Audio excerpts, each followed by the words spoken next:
Up close and personal look at America's national symbol this weekend.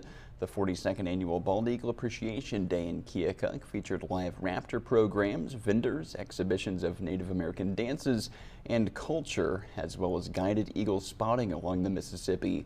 The event began as a way to raise awareness for the bald eagle after it nearly went extinct in the lower 48 states.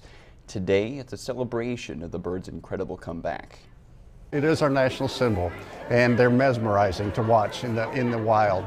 And the fact that we can watch them more and more as they become more populated is kind of it's a success story for the DNR and for the conservation agencies to see these birds come back. They're no longer endangered, they're protected, but they're no longer endangered as they were 42 years ago.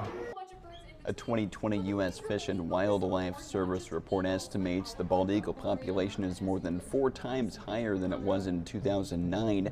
Today's event was free to the public. 2 months after launch.